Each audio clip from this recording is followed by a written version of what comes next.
తాకట్లో ఉన్న మీ బంగారాన్ని విడిపించి ఆ రోజు ఆన్లైన్ రేటుకి కొంటాం. Sharma gold company. మరి ఈ కొత్త సంవత్సరం 2025 మేషరాశి మొదట వాళ్ళకి ఎట్లుండబోతుంది?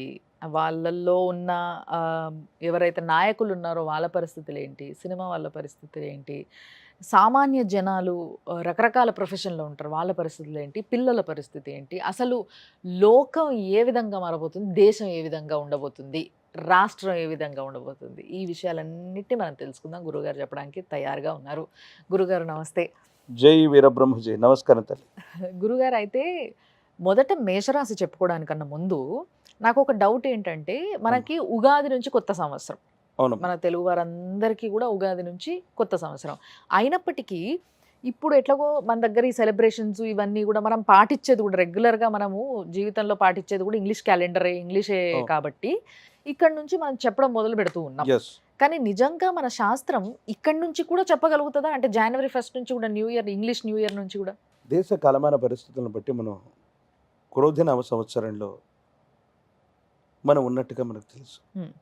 మళ్ళీ ఉగాది పర్వదినం వస్తే విశ్వావసునామ సంవత్సరం వస్తుంది. ఓకే.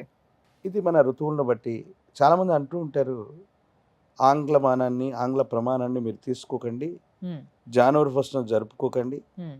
కేవలం ఉగాది మాత్రమే మనకి ఆరంభం, ఉగాది అయ్యింది. అవును. ఒక శాలివాహక శకం కూడా మొదలైంది. హ్మ్. అప్పటి నుంచే కాబట్టి ఉగాదిని మనం ప్రామాణికంగా తీసుకుంటాం. హ్మ్. మనందరికీ తెలియని అంశం ఇందులో ఒకటి నిబిడీకృతం. హ్మ్. నేను ఆంగ్లమానానికి సంబంధించిన కాంట్రవర్షియల్ జోలికి నేను వెళ్ళాను. హ్మ్. సనాతన ధర్మంలో నేను అందరూ మీరు ఏది పాటించండి అంటే ఉగాదిని పాటించమని చెప్తాను. కానీ ప్రతి మాసంలో కూడా ఒక సంక్రాంతి పర్వదినం వస్తుంది. అవును. దాన్ని సంక్రమణం అంటాం. అవును.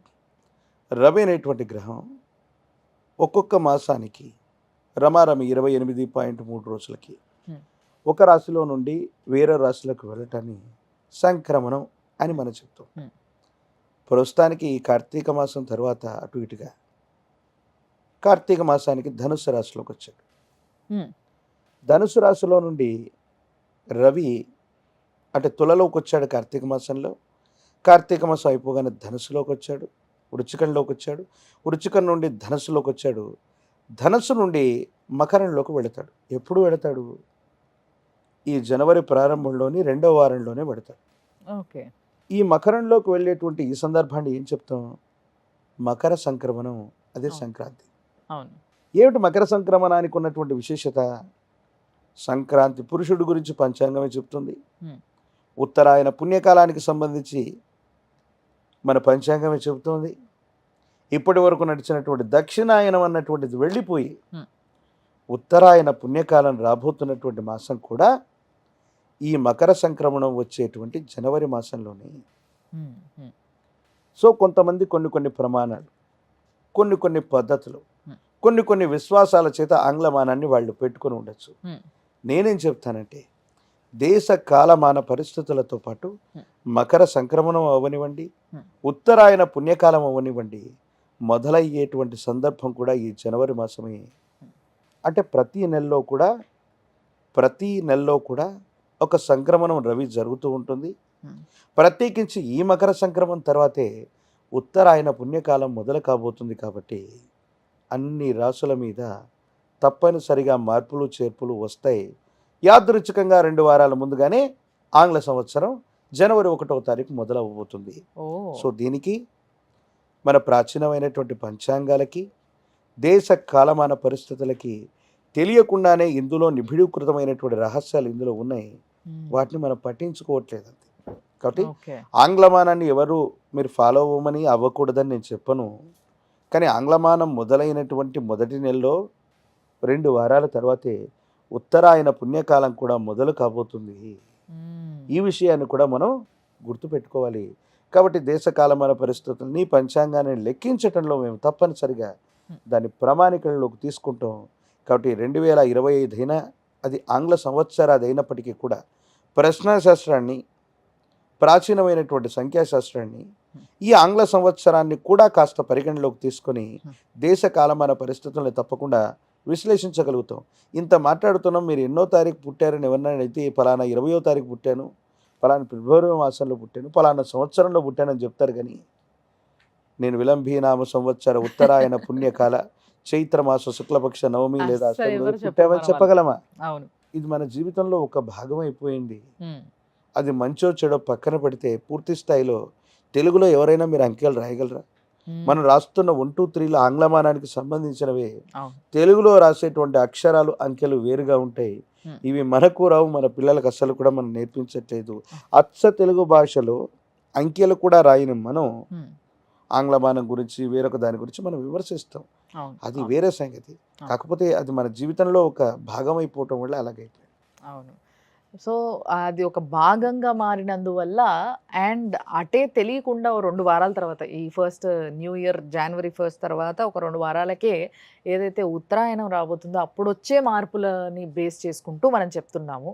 ఏదో ఇంగ్లీష్ క్యాలెండర్‌లో డేట్ మారింది కదా అని మనం చెప్పుకోవట్లేదు. బట్ ఏంటంటే కొత్త సంవత్సరంగా మనం అందరం చూస్తున్నాం కాబట్టి దాన్ని ఇప్పుడు చెప్పుకోవడం జరుగుతుంది. కొంత ముందుగా అండ్ చాలా ప్రాచీనమైన ఏదైతే గవ్వ పంచాంగం ఉందో దీన్ని బేస్ చేసుకొని గురువుగారు మేషరాశి ఏ విధంగా ఉండబోతుంది ఎస్ చూద్దామా?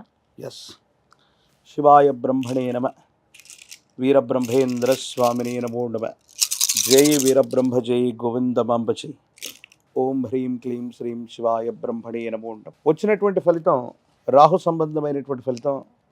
గోచార పరిస్థితులను అనుసరించి చూస్తే మేషరాశి వారికి ద్వితీయ స్థానమైనటువంటి వాక్స్థానం ధనస్థానంలో బృహస్పతి బలంగా ఉన్నప్పటికీ కొన్ని మిశ్రమమైనటువంటి ఫలితాలు కలుగుతూ ఉంటాయి. కొంతకాలం మనం ఎంత ప్రయత్నం చేస్తున్న పనులు అవ్వకపోవటం, ఆలస్యం అవుతూ ఉండటం, ఏం చేయాలో తెలియనటువంటి సందిగ్ధకరమైనటువంటి పరిస్థితుల్లో ఉంటూ ఉంటాయి. వైవాహిక జీవితానికి సంబంధించి వివాహ జీవితంలో కొన్ని ఇబ్బందులు వచ్చేటువంటి అవకాశం ఉంది. జీవిత భాగస్వామిని అర్థం చేసుకోలేకపోవటం, వైవాహిక జీవితంలో భార్య లేక భర్త మీ యొక్క అభిప్రాయాల్ని గౌరవించట్లేదనో లేదా మూడవ వ్యక్తి వల్ల సంసార జీవితానికి సంబంధించినటువంటి విషయంలో అపోహలు, అపార్థాలు, అపనిందలు వచ్చేటువంటి అవకాశం.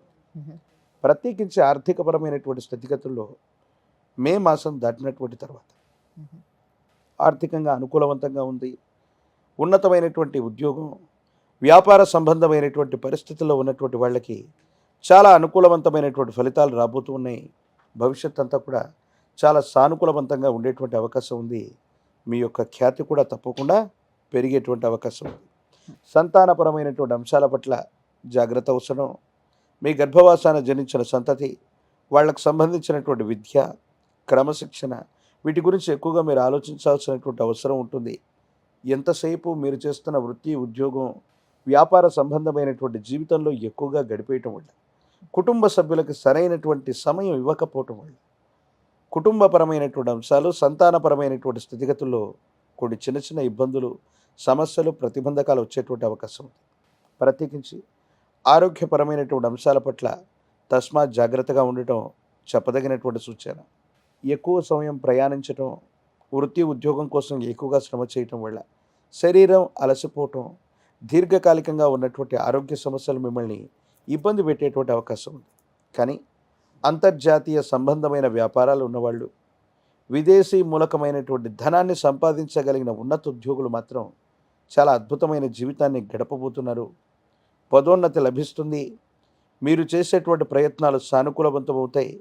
దేశ కాలమాన పరిస్థితులతో సంబంధం లేకుండా విదేశీ విద్య కోసం వెళుతున్న వాళ్ళు, విదేశీ వ్యాపారం లేదా ఉద్యోగం కోసం ప్రయత్నం చేస్తున్న వాళ్ళకి చాలా అనుకూలవంతమైనటువంటి కాలంగా చెప్పచ్చు.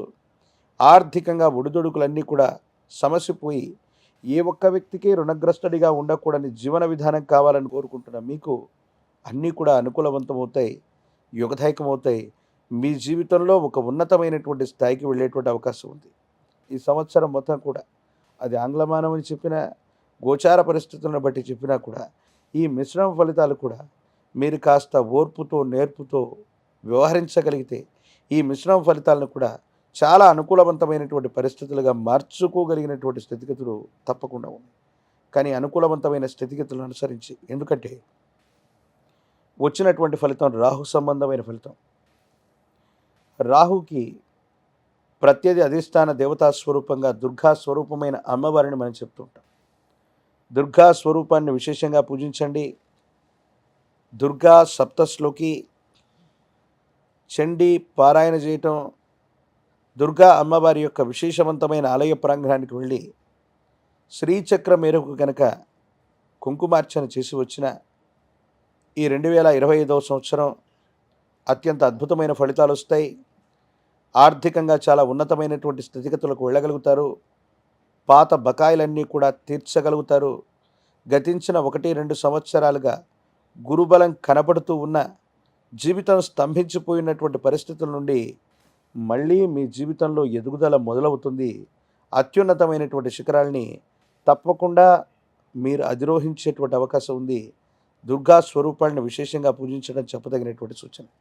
అద్భుతం గురువు గారు. నిజంగా అంటే క్లియర్గా విద్యార్థులకు కానీ, లేకపోతే వ్యాపారవేత్తలకు కానీ, లేకపోతే కొత్త ఉద్యోగం కోసం ఎదురు చూస్తున్న Yes. వాళ్ళకి కానీ, భార్యాభర్తల సంబంధం గురించి కానీ, పిల్లల గురించి కానీ చాలా క్లియర్గా చెప్పారు. దీంట్లో మరి ఎవరైనా నేతలు ఉంటే, మన అవును. యొక్క రాజకీయ నేతలు ఎవరైనా ఉంటే వాళ్ళకి సంబంధించి ఏ విధంగా ఉండబోతుంది? రాజకీయపరమైన రంగాల్లో ఉభయ తెలుగు రాష్ట్రాలకు సంబంధించినటువంటి చాలామంది కేబినెట్ మినిస్టర్ల యొక్క రాశి మొత్తం కూడా మేషరాశి. మేషరాశిలో చాలామంది ప్రముఖులు ఉన్నారు. పదోన్నతి లభిస్తుంది. నిజమైనటువంటి గురుబలం ఇప్పుడు మొదలు కాబోతుంది. ఇప్పటి వరకు అన్నీ మీ చుట్టూ ఉన్న సహాయ నిరాకరణ వల్ల మీరు పొందుతున్నటువంటి ఇబ్బందుల నుండి మీ కార్యాలయంలో ఉన్నవాళ్లే కాదు, మీ సహచరులు, ఇతరుల యొక్క సహాయ సహకారాల వల్ల మీ పనులన్నీ కూడా దిగ్విజయంగా మీరు పూర్తి చేయగలుగుతారు. ఆర్థికపరమైనటువంటి ప్రణాళికలు సరిగ్గా ఉంటాయి. మంచి ప్రాజెక్టులను పూర్తి చేయగలుగుతారు. ప్రజా సంబంధమైనటువంటి బాంధవ్యాలు, అటువంటి పదవులు, రాజకీయపరమైన రంగాలు ఇవన్నీ కూడా చాలా అనుకూలవంతంగా ఉండబోతున్నాయి. మీడియాకు సంబంధించినటువంటి విధి విధానంలో మీరు మాట్లాడుతున్నటువంటి సందర్భంలో అవ్వచ్చు, ఒక ముఖ్యమైనటువంటి సమాచారాన్ని ఇచ్చేటువంటి సందర్భంలో అది సంచలనమయ్యేటువంటి అవకాశం ఉంది. కాబట్టి ఆలోచించి మాట్లాడడం మాత్రమే చెప్పదగినటువంటి సూచన. తృతీయ స్థానమైనటువంటి భాతృస్థానంలో దేవగురు యొక్క బృహస్పతి సంచారం కూడా జరగబోతుంది. కాబట్టి అన్నదమ్ములు, అక్కచెల్లెళ్ళు, తోబుట్టువులు, సహచరులు వీళ్ళందరి నుండి కాస్త సానుకూలవంతమైన, ప్రతికూలవంతమైన 2 రకాలైనటువంటి అభిప్రాయాలు ఉంటాయి. బాగా పరిష్కారాలు అవుతాయి. ఎంతో కాలంగా స్థిరచరాస్తుల విషయంలో ఒక కొలిక్కి రానటువంటి సమస్యలను కూడా చాలామంది ప్రముఖుల యొక్క జీవితంలో అన్నదమ్ములు తగువబడుతున్నటువంటి పరిస్థితిని చూస్తున్నాం. ఆస్తుల కోసం సెలబ్రిటీలు వాళ్ళ పిల్లలు కొట్టుకుంటూ ఉంటారు. ఇలాంటి పరిస్థితుల్లో సామరస్యంగా భాగస్వామ్య పరిష్కారం, భాగ పరిష్కారం ఇవన్నీ కూడా తప్పకుండా జరిగేటువంటి అవకాశం కూడా తప్పనిసరిగా కనపడుతుంది. ఏది ఏమైనప్పటికీ దుర్గా స్వరూపమైనటువంటి అమ్మవారిని, చండీ స్వరూపాలని ఎంత పూజిస్తే అంత యుగదాయకమైన ఫలితం తప్పకుండా లభిస్తుంది. ధన్యవాదాలు గురువు గారు. జై వీరబ్రహ్మ, జై గోవింద బాంబజీ.